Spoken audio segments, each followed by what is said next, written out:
Recharge card সোনকালে উঠাই নওক, নহ'লে ইয়াত ইলেক্ট্ৰিচিটি পেলাই থৈ যামহি, ভাঙি পেলাম চববিলাক।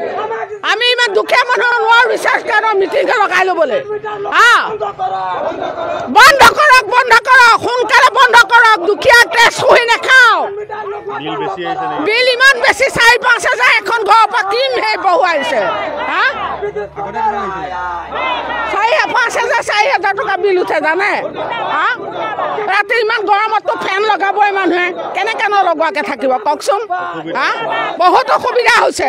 আমাকে মিটাৰ আঁতৰাই নমাই পেলাই আগৰটো দিয়ক, যদি নিদিয়ে আমি আন্ধাৰতে থাকিম, আমাক নালাগে।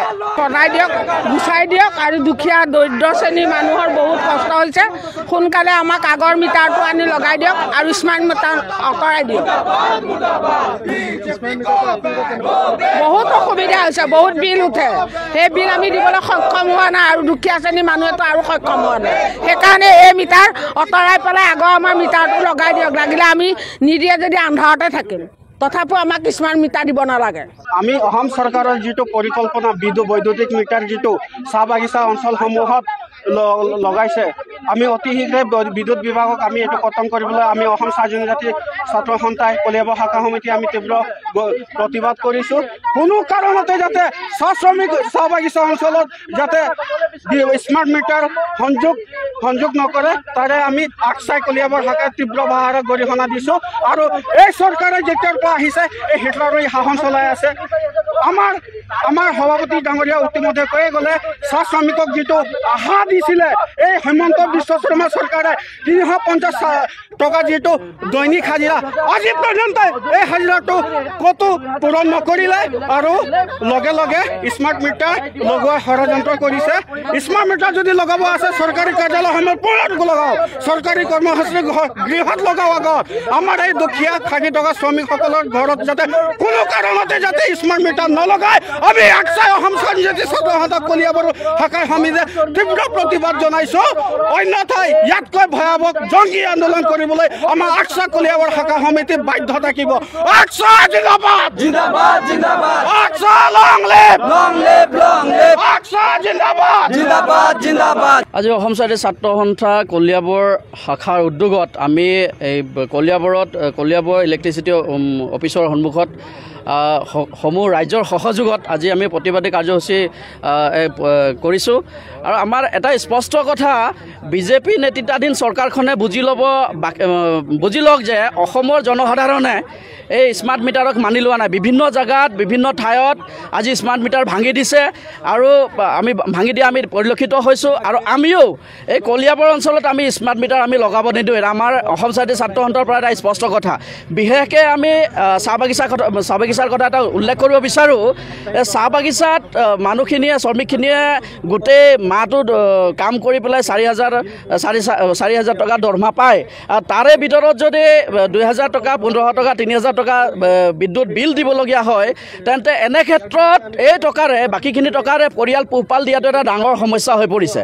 তো মই বিজেপি নেতৃত্বাধীন চৰকাৰ আৰু হিমন্ত বিশ্ব শৰ্মা চৰকাৰক আমি ধিক্কাৰ দিছোঁ আৰু আমি দাবী জনাইছোঁ যে তেখেতে যদি অনাগত দিনত চাহ শ্ৰমিকৰ এই বিদ্যুৎ বিল ফ্ৰী কৰি নিদিয়ে, আৰু যদি স্মাৰ্ট মিটাৰ জাপি দিয়াৰ যি পদ্ধতি লৈছে, যি বনিয়া গোষ্ঠীক যে এই স্মাৰ্ট মিটাৰ জাপি দিয়াৰ যি সিহঁতে পদ্ধতি লৈছে, এই পদ্ধতিক আমি ধিক্কাৰ জনাইছোঁ। আৰু অতি সোনকালে এই স্মাৰ্ট মিটাৰ প্ৰত্যাহাৰ কৰিব লাগিব।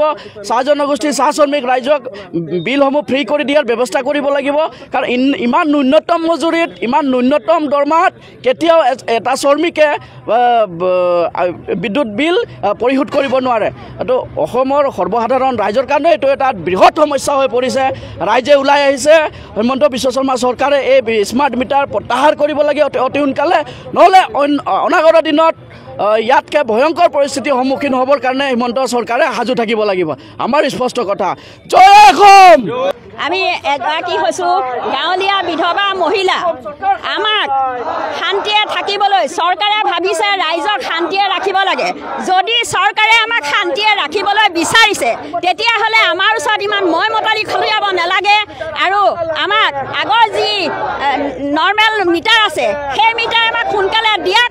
আৰু মাহৰ পিছত মাহ শেষ কৰি আছে, আৰু ইফালে আমাৰ বিল বঢ়াই আছে আগৰ আমাৰ 500 600 650 ইমান টকাৰ ওপৰত আমাৰ বিল নেবাঢ়ে এতিয়া যোৱা মাহত আমি 1100 টকা দিছোঁ এই মাহত আকৌ এতিয়া বিল আকৌ মোবাইলত আহি গৈছে 1309 টকা আৰু আমি যিকেইটা সঞ্চয় আমাৰ যিকেইটা মোৰ স্বামীৰ চাকৰি আছিলে তেওঁ চাকৰি ৰিটায়াৰ নহওঁতে মৃত্যু হ'ল তাৰপিছত মই যিকেইটা ফেমিলি পেঞ্চন পাওঁ সেইকেইটা পেঞ্চনে মোৰ ঔষধৰ পৰা আদি কৰি ঘৰুৱা সা সামগ্ৰী সকলো কিনি আমি খাব লাগে গতিকে আমি যদি লাইটৰ বিলে ইমান দিব লাগে তেতিয়াহ'লে আমি বাকী খোৱা খৰচ ক'ৰপৰা কৰিম আমাৰ নিজৰ ল'ৰা ছোৱালী আছে বেলেগ হেৰি আছে ঔষধ খাই জীয়াই থকা মানুহ আমাক ঔষধ খাবলৈ লাগে চাউল নাখালেও আমি ঔষধ খাব লাগে গতিকে চৰকাৰে জানিব লাগে নৰেন্দ্ৰ মোদী ছাৰে আমাক এয়া কি কৰিছে কোনো আমাক শান্তি দিয়া নাই হিমন্ত ছাৰেও আমাক কোনো শান্তি দিয়া নাই আৰু হিমন্ত ছাৰৰ নৰেন্দ্ৰ মোদী ছাৰৰ গোটৰ যি উন্নতিমূলক কামৰ কাৰণে আমাক মহিলাসকলক খটুৱাই আছে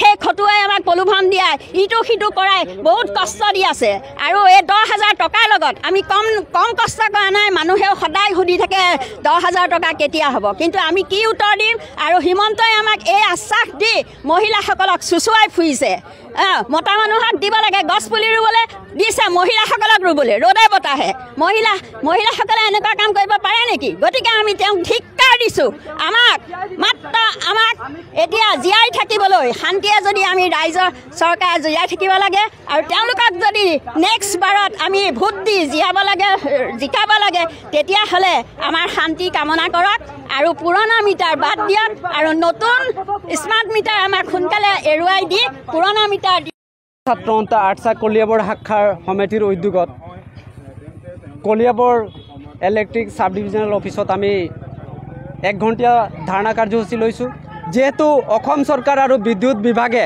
যি স্মাৰ্ট মিটাৰ চাহ বাগিচা বা গাঁও অঞ্চলত জাপি দিব বিচাৰি আছে তাৰে আমি প্ৰতিবাদ কৰি আছোঁ যেহেতু স্মাৰ্ট মিটাৰ তেওঁলোকে চাহ বাগিচা আৰু গাঁও অঞ্চলবিলাকতে প্ৰথমতে লগাব বিচাৰি আছে আমি এটা কথা চৰকাৰক বা হিমন্ত বিশ্ব শৰ্মাৰ সৰকাৰক এটা কথা আমি সুধিব বিচাৰোঁ তেওঁলোকে কিয় এই স্মাৰ্ট মিটাৰ তেওঁলোকে চৰকাৰী কাৰ্যালয়বিলাকত এতিয়ালৈকে লগোৱা নাই তেওঁলোকে প্ৰথমতে চৰকাৰী কাৰ্যালয়বিলাকত এইবিলাক স্মাৰ্ট মিটাৰ লগাওক আমি তেওঁলোকক আহ্বান জনাই আছোঁ তাৰপিছত তেওঁলোকে এটা কথা আমাক চাহ বাগিচা বা গাঁও অঞ্চলত তেওঁলোকে এটা প্ৰতিশ্ৰুতি দিছিলে ইলেকশ্যনৰ আগত যে চাহ শ্ৰমিকৰ দৈনিক মজুৰি 350 টকা ডেইলি হাজিৰা হিচাপে বৃদ্ধি কৰিম চাহ শ্ৰমিকক ভূমি পাট্টা দিম বুলি তেওঁলোকে প্ৰতিশ্ৰুতি দিছিলে চাহ জনগোষ্ঠীৰ লোকক জাতিকৰণৰ যি প্ৰতিশ্ৰুতি দিছিলে ইলেকশ্যনৰ সময়ত আজি ক'ত গ'ল এই প্ৰতিশ্ৰুতি আজি কিয় অসম চৰকাৰে এই প্ৰতিশ্ৰুতিৰ ওপৰত তেওঁলোকে বিধানসভাই হওক লোকসভাৰ